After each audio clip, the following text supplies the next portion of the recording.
Monster City Madhouse, a year-round online store full of Halloween and classic horror shirts, with an emphasis on the vintage look.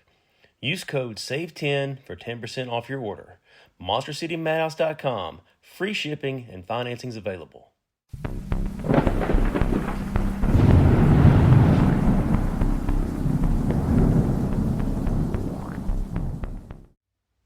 Welcome back to Southern Ghost Stories, where we explore the haunted history, folklore, and darkest legends in America. I'm your host, the American historian, Allen Sircy. Today we're headed up north of Brooklyn, New York, to talk about one of the deadliest and strangest disasters in American theater history.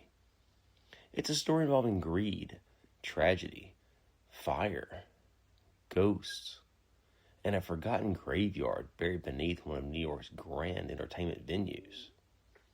This is the story of the Brooklyn Theater Fire and the hauntings connected to the old St. John's burying ground. Back in the late 1860s, Brooklyn was booming. New York City was expanding rapidly. Theaters were becoming more elaborate, and investors were constantly searching for opportunities to make money from the growing crowds looking for entertainment. One group of wealthy businessmen set their sights on a piece of land connected to the St. John's Church in Brooklyn. Alongside the church sat an old burying ground filled with graves that had been there for generations. To the investors, the cemetery wasn't a sacred ground. It was real estate. The land was purchased with plans to build what they hoped would become one of the grandest theaters in Brooklyn. Families were given time to remove the remains of loved ones buried there, but many graves were never really located. Some families couldn't afford to relocate their loved ones. Others may not have even known the bodies were there anymore. As construction crews dug into the earth, countless remains stayed beneath the ground while the massive Brooklyn Theater rose above them. One person who deeply opposed the project was Sarah Conway, the wife of Frederick Conway, the theater's manager. Sarah believed the land was cursed. She reportedly warned people that disturbing the dead would bring disaster. Nobody listened. Once the theater was completed, Frederick and Sarah moved into an apartment on the second floor of the building itself. The Brooklyn Theater quickly became one of the city's most popular entertainment venues. It hosted major productions, drew large crowds, and appeared to be a massive success. But according to the stories that followed, the bad luck began almost immediately. Only 2 years after the theater opened, Frederick Conway suffered a terrible fall while walking on the stage. His health rapidly declined, and he became bedridden. Before he died, Frederick reportedly admitted that he believed his wife had been right all along. He supposedly confessed that if they'd never built a theater over the old graveyard, he might have lived a much longer life. And after Frederick's death, Sarah was left struggling financially while trying to care for their children and maintaining life around the theater. But tragedy wasn't finished with the Conway family. 2 years later, Sarah herself became gravely ill, and as she lay dying, she reportedly told her children over and over that the decision to build over St. John's graveyard had doomed them all. Then something eerie supposedly happened the moment she died. According to witnesses, strange moaning sounds and shrieks echoed throughout the theater as Sarah drew her last breath. Staff members became so frightened that many fled the building entirely. After Sarah's death, a man named Edward Thorpe became manager of the theater. Workers allegedly warned him almost immediately that something haunted the building. Staff members described seeing the shadowy figure of a woman wandering the halls late at night. Thorpe himself reportedly encountered the apparition. Many believed it was Sarah Conway. But as unsettling as those stories were, far worse was coming. On the night of December 5th, 1876, the Brooklyn Theater was packed. More than 1,000 people had gathered inside to watch a popular melodrama called The Two Orphans. The play followed the story of two sisters struggling through hardship in 18th century France. It was wildly popular at the time and had drawn one of the largest crowds the theater had seen in months. As the performance entered its final act, disaster struck. A kerosene gas lamp ignited part of the stage scenery. At first, the actors and stagehands tried to continue the performance while quietly dealing with the flames backstage. Amazingly, some actors stayed in character even while the fire spread. Actress Kate Claxton, who played the blind orphan Louise, reportedly delivered the line, "The fire is steadily gaining," while actual flames were spreading behind the stage. Audience members initially believed the fire was part of the show, but within moments, burning debris began falling onto the stage. Panic exploded through the theater. People surged toward the exits all at once. Unfortunately, the building was horribly unprepared for an emergency of that size. The exits were too small. Stairways became jammed with terrified people trying to escape. Smoke quickly filled the theater as flames spread through the highly flammable scenery, curtains, and wooden interior. Many people never made it out. Some were trampled in the chaos. Others died from smoke inhalation. Some became trapped against locked or blocked exits. Witnesses described horrifying scenes of people screaming, crying, and clawing over one another, trying to survive. The upper balcony, they were death traps. People trapped on higher levels faced an impossible choice: stay inside and burn, or jump from the upper floors to the streets below. Some did jump. Outside, crowds gathered in horror as the theater became an inferno.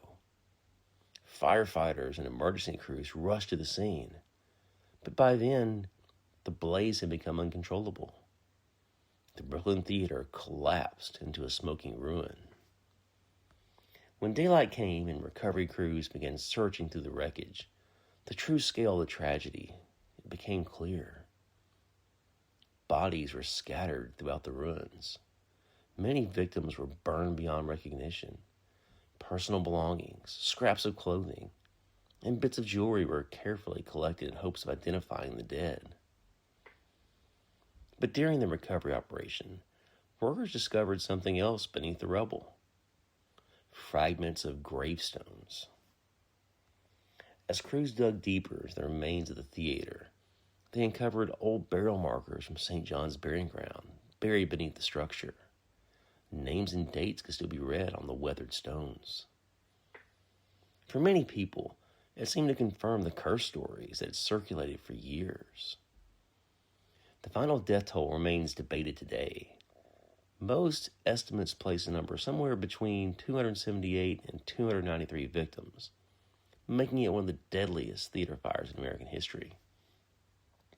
Over 100 victims were never identified. Those unidentified remains were eventually buried together in a mass grave at Greenwood Cemetery beneath a towering granite monument that still stands today. The Brooklyn Theater disaster, it shocked the nation. Newspapers across America covered the tragedy extensively. The fire also led to major conversations about fire safety, emergency exits, and building regulations in theaters all over the country. But according to local legend, the horror didn't end with a fire. Only 3 years later, another theater called Haverly's Theater was built on the exact same site. And as you would expect, almost immediately, rumors of hauntings began again. Employees reported hearing footsteps echoing through empty hallways late at night.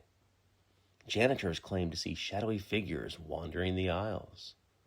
Strange lights were reported seeing flickering in the windows long after the building had closed for the evening. Some witnesses claim they saw phantom audience members sitting silently in empty seats. Others describe hearing faint screams or cries inside the theater when no one else was present. One of the most chilling stories involved a janitor working alone late one night.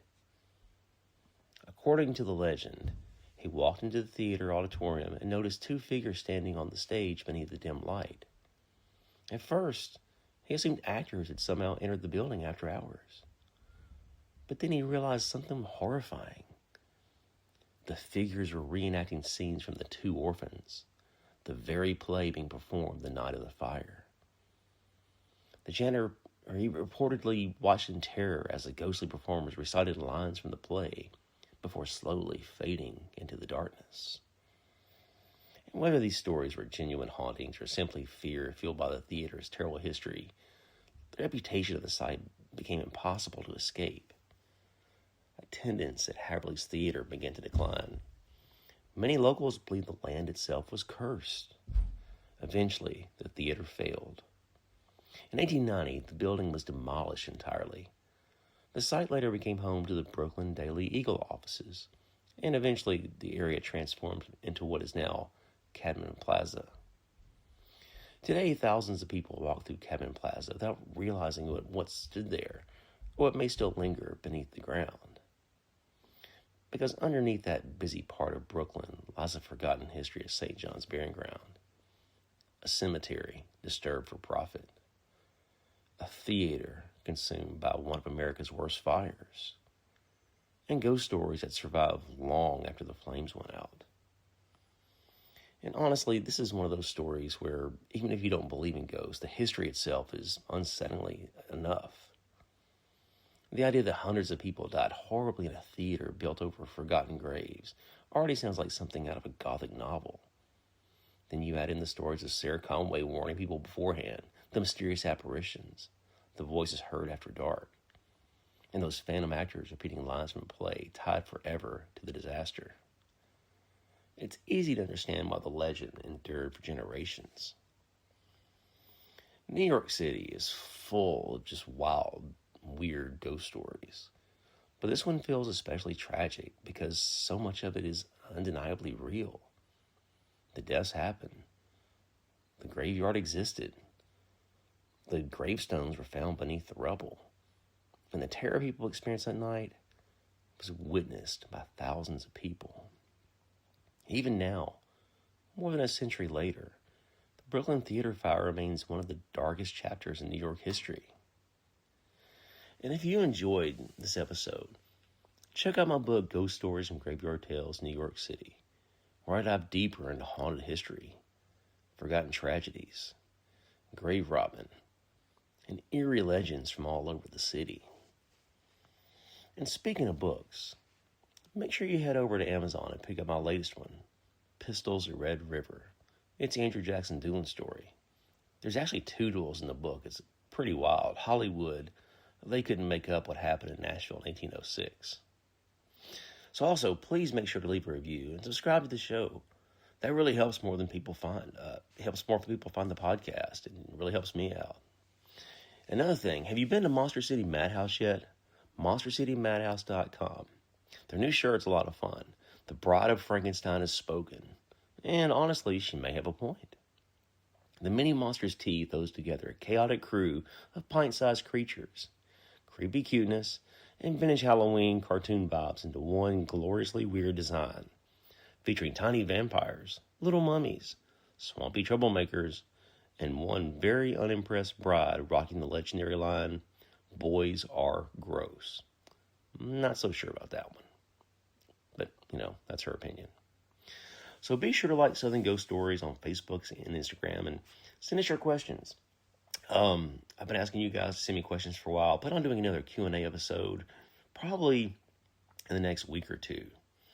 So I got some events coming up. I'll be in Lexington at Spawn of Scarefest the first weekend in June. I think it's June the 6th. It's that weekend, the Friday, Saturday, and Sunday. If you've been to the Scarefest shows, those guys do it right. They're bringing in big-name actors. David Howard Thornton, the guy who does Art the Clown, Skeet Ulrich. There's all kinds of people who are going to be in town for this thing. It's going to be a lot of fun, Lots of vendors, lots of actors. It's going to be a wild weekend. The promotion has taken over the hotel, and they pretty much the whole campus, the whole grounds. They're going to show Jaws at midnight, I think Saturday night, and that's just creepy enough watching a shark movie. But you watch it in the pool late at night, that's going to be a whole lot of fun. But yeah, there's going to be all kinds of actors, all kinds of people, be vendors, there'll be food. You can go swim and watch Jaws if you want to. But yeah, I'll be out there in Lexington. That's the next big event I have coming up. Looking forward to that. I'll be at CreepyCon in late July in Knoxville. Lots of big things in the works for later this year. But it's been a lot of fun, and hope you guys are enjoying the new format of the show with the Tennessee Tales Tuesday. I'm enjoying that, and you guys know I'm from Nashville, and I love telling stories about Tennessee. So yeah, check back next week, man. I got a lot more wild, weird stuff coming your way.